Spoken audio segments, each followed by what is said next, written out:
ആ വിഷയത്തെക്കുറിച്ചുള്ള ചർച്ചയല്ല ഇന്നിപ്പോൾ നമ്മളിവിടെ നടത്തേണ്ടത്. ഞങ്ങൾ യു ഡി എഫുമായിട്ടുള്ള ചർച്ചകൾ നടന്നുകൊണ്ടിരിക്കുകയാണ്. ഇന്ന് വൈകിട്ട് തന്നെ യു ഡി എഫിൻ്റെ വിവിധ കക്ഷികളുമായി ഞങ്ങൾ ചർച്ച നടത്തുന്നുണ്ട്. ആ ചർച്ചകൾക്ക് ശേഷം ആണ് ബാക്കിയുള്ള കാര്യങ്ങളെക്കുറിച്ച് തീരുമാനങ്ങൾ ഞങ്ങൾ കൈക്കൊള്ളുന്നത്.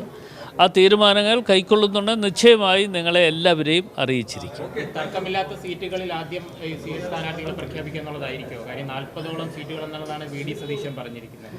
അല്ല, അത് അദ്ദേഹം പറഞ്ഞു, അദ്ദേഹത്തിൻ്റെ അഭിപ്രായം പറഞ്ഞു. പക്ഷേ തീർച്ചയായിട്ടും അത് ഞങ്ങൾ ഈ വിന്നബിലിറ്റി എന്നുള്ളത് ഒരു പ്രധാനപ്പെട്ട ഘടകമാണ്. അത് മാത്രമല്ല, സ്ക്രീനിംഗ് കമ്മിറ്റി ഇതെല്ലാം നോക്കി പരിശോധന നടത്തിയതിന് ശേഷം ഉള്ള തീരുമാനങ്ങളായിരിക്കും അന്തിമമായി വരാൻ പോകും. മറ്റൊരു കാര്യം, രാഹുൽ മാങ്കൂട്ടത്തിലുമായി ബന്ധപ്പെട്ട് എത്തിക്സ് കമ്മിറ്റിക്ക് മുന്നിൽ ആ വിഷയം വരുന്ന സമയത്ത് UDF അതിനെ എതിർക്കുമെന്നാണ് പറയുന്നത്. അയോഗ്യനാക്കുക എന്നുള്ള നടപടി എതിർക്കുമെന്നുള്ള കാര്യമാണ് ഇന്ന് തീരുമാനം. ഇല്ല, ആ വിഷയത്തെക്കുറിച്ചുള്ള ചർച്ചയല്ല ഇന്നിപ്പോൾ നമ്മളിവിടെ നടത്തേണ്ടത്. ഇപ്പോൾ നമ്മൾ മഹാത്മാഗാന്ധിയും അതുപോലെ ശ്രീനാരായണ ഗുരുദേവനും തമ്മിലുള്ള സംവാദത്തിൻ്റെ 100ാമത് വാർഷികമാണ്. അതുമായി ഒരു സമ്മേളനമാണ് ഞങ്ങളിവിടെ വിളിച്ചു ചേർത്തത്.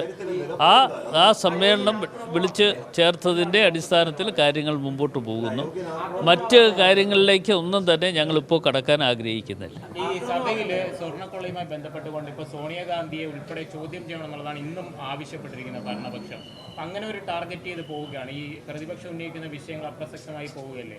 അല്ല, അതൊക്കെ വരട്ടെ, അതിന് സമയം കിടക്കുകയല്ലേ. അതൊക്കെ SIT സ്പെഷ്യൽ ഇൻവെസ്റ്റിഗേഷൻ ടീം തന്നെ അന്വേഷണം നടത്തിക്കൊണ്ടിരിക്കുന്നു. ആ അന്വേഷണം നടക്കട്ടെ. അത് നടന്നതിന് ശേഷം നമുക്ക് അതിൻ്റെ കാര്യങ്ങളെക്കുറിച്ച് മറുപടി പറയാം.